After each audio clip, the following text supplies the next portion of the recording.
Shalom, selamat pagi. Kita berjumpa lagi di dalam hari Kamis pertama di bulan Agustus tahun 2021. Mari kita yang telah mempersiapkan hati kita untuk menikmati sarapan sorgawi, kita berdoa bersama-sama. Bapa dalam surga, terima kasih untuk pagi ini di mana kami masih diberikan kesempatan untuk menikmati sarapan sorgawi dari-Mu. Mari ya Tuhan, kenyangkan kami agar iman kami menjadi sehat dan kuat. Kami bertambah-tambah mengenal cinta-Mu kepada setiap kami. Urapi ya Tuhan, bagi setiap kami yang boleh ada hadir bersama-sama di dalam program sarapan sorgawi ini. Di dalam nama Tuhan Yesus, kami berdoa, kami mengucap syukur. Amin. Anak-anakku, seluruh siswa-siswi SKBB, para kerabat dan sahabatku, serta semua yang dengan setia menikmati sarapan sorgawi setiap pagi. Pagi ini kita masih berbicara, Tuhan masih berbicara kepada kita, berbincang dengan kita tentang hendaklah kamu bersukacita. Ya, sukacita. Sukacita bukan sekedar bergembira, bukan sekedar tertawa, tetapi sukacita berasal dari hati yang penuh dengan damai sejahtera dari Kristus. Mari kita mau membaca satu firman Tuhan di dalam kitab Yesaya pasal yang ke-35. Yesaya pasal yang ke-35 ayat yang ke-10. Demikian firman Tuhan. Dan orang-orang yang dibebaskan Tuhan akan pulang dan masuk ke Sion dengan bersorak-sorai. Sedang sukacita abadi meliputi mereka. Kegirangan dan sukacita akan memenuhi mereka. Kedukaan dan keluh kesah akan menjauh. Firman Tuhan pagi hari ini berasal dari nubuat Nabi Yesaya untuk bangsa Israel. Yang pada saat itu ya, Yesaya ini hidup di dalam kerajaan Yehuda ya. Pada waktu itu di mana kerajaan Yehuda terancam oleh Asyur, oleh bangsa Asyur. Ya. Bagaimana bangsa Asyur yang selalu bersiap-siap untuk menyerang dan mengalahkan, merebut bangsa ini, bangsanya Tuhan. Mengapa hal ini bisa terjadi? Hal ini terjadi karena bangsa Yehuda meninggalkan Tuhan. Mereka melakukan banyak kejahatan. Kejahatan di sini bukan hanya berbicara tentang, kita tahu kalau kejahatan menipu, mencuri, membunuh begitu ya. Tetapi kejahatan di mata Tuhan adalah tidak melakukan peraturan-peraturan yang Tuhan berikan. Bangsa Israel adalah satu bangsa yang sangat istimewa, di mana di dalam hidup mereka hari lepas hari Tuhan memberikan peraturan. Bukan hanya peraturan ketika mereka datang beribadah kepada Tuhan, tetapi bagaimana mereka melakukan kegiatan hari lepas hari. Ada hari Sabat di mana orang Israel tidak boleh melakukan pekerjaan, harus istirahat total. Ya, mereka mempergunakan hari Sabat sebagai hari untuk datang kepada Tuhan, hari untuk berkumpul bersama dengan keluarga. Tuhan menjadi marah apabila orang-orang Israel di hari Sabat masih tetap melakukan kegiatan hari lepas hari, bekerja ke ladang, ya, melakukan jual beli begitu. Tuhan sangat marah sekali. Kemudian bagaimana orang Israel harus memperlakukan sesamanya, baik itu sesama bangsa Israel, keluarga sendiri, maupun orang lain. bahkan termasuk yang bukan orang Israel. Tuhan menjadi marah apabila peraturan-peraturan itu dilanggar. Apa yang boleh dimakan, apa yang tidak boleh dimakan. Apa yang boleh dipakai, mana yang tidak boleh dipakai. Begitu perhatiannya Tuhan kepada bangsa Israel. Oleh sebab itu ketika bangsa Israel melanggar semua itu, mereka hidup menurut bangsa-bangsa lain yang menyembah kepada berhala, melakukan banyak perkara-perkara jahat, ya, perkara-perkara yang kotor, yang tidak kudus di hadapan Tuhan. Dan Tuhan menjadi marah. Oleh sebab itu ada banyak penghukuman yang Tuhan berikan.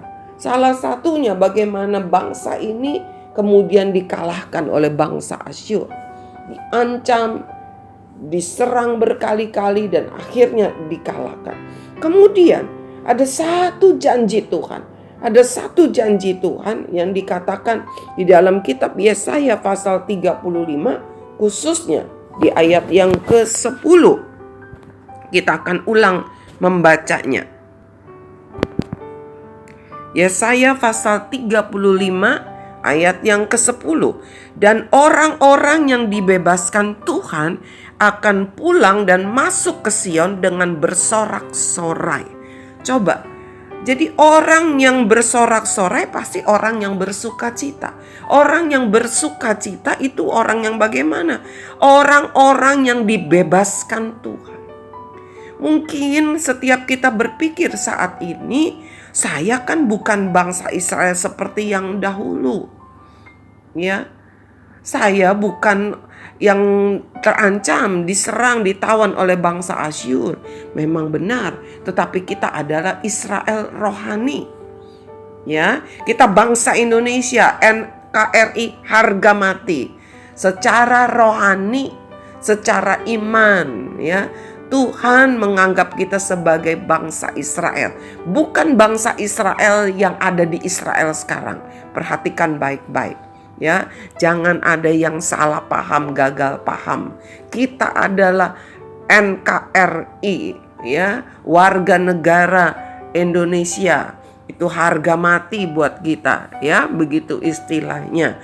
Tapi secara rohani kita adalah umat-umat Tuhan yang percaya kepada Tuhan di dalam nama Tuhan Yesus Kristus. Kita ini orang-orang yang tertawan di dalam dosa, yang sudah dibebaskan oleh Tuhan. Tetapi seringkali kita membiarkan dosa kembali menawan kita, ya, menjadikan kita budaknya. Ada banyak hal-hal yang membuat kita menjadi berduka cita. Tetapi Tuhan bilang orang-orang yang dibebaskan Tuhan akan pulang dan masuk ke Sion.